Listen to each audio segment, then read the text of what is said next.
Hey there, it's Robin. Let's talk about the habit you have of trying to make other people happy or just people pleasing. Because when you're always in that energy of like, oh, if I make them happy, then I'm happy. And I get that because I get a lot of joy from helping other people, right? But if you don't have that boundary behind it, that's where the problem comes in. So I'm not telling you not to be a people pleaser because there's a lot of us wired that when people are happy, we really get happy about it. It's about boundaries behind the people pleasing, like making sure you're speaking up for your needs and what you really know that you need to make yourself happy too, or having boundaries of saying no when it's not in your highest vibration.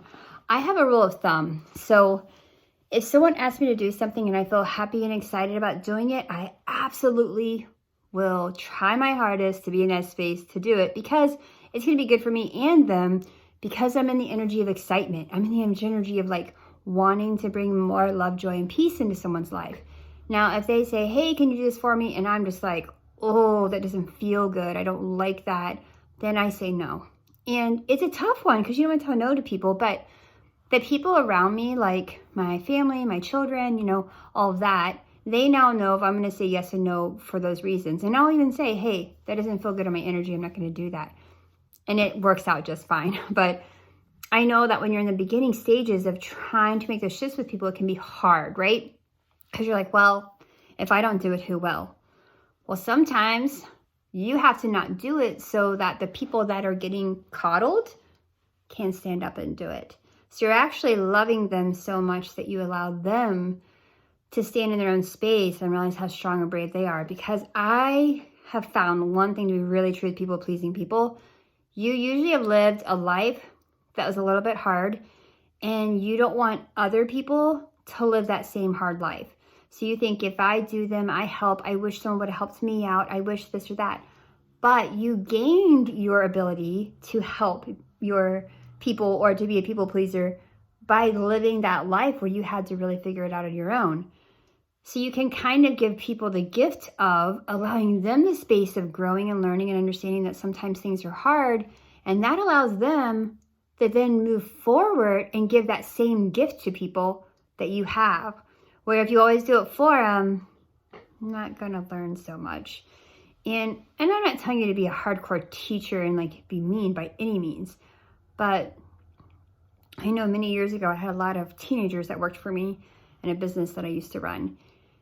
And in that, a lot of them didn't know how to sweep the floor. They didn't know how to do their own laundry. They didn't know how to wash a dish. They really didn't.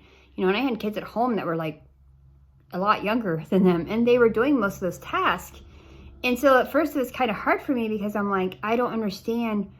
How do you not know how to do this? Because I didn't want my children to grow up and not be able to do those things.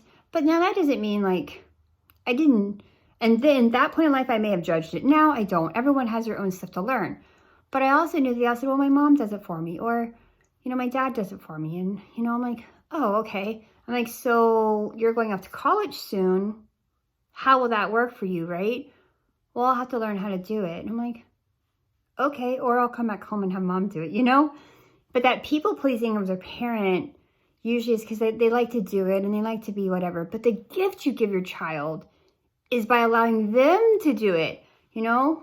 My little guy, who's kind of young, he was super excited to be able to learn how to run the washer and dryer. I let him do his own laundry. Why not? He dirtied them like he can do them, and it helps him to learn that responsibility for himself.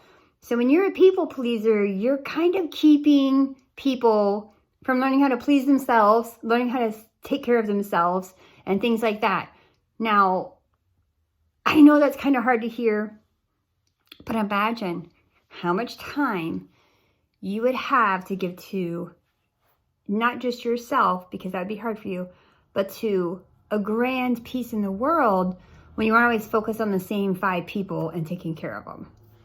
I hope you can accept that with the love that it's being said in. This isn't a topic that usually always goes over well, but it's a place where you can say, by me taking some of my stuff back, by me saying what I need, by focusing on what makes me happy, those people see that and start to be in that energy versus trying to take it from someone else to get it instead of learning how to give it to themselves. So if you know someone in your life that's a people pleaser, please share this video. It can be really helpful for them to see that it's okay not to always do that. And I'm sending you guys so much love. Chat soon.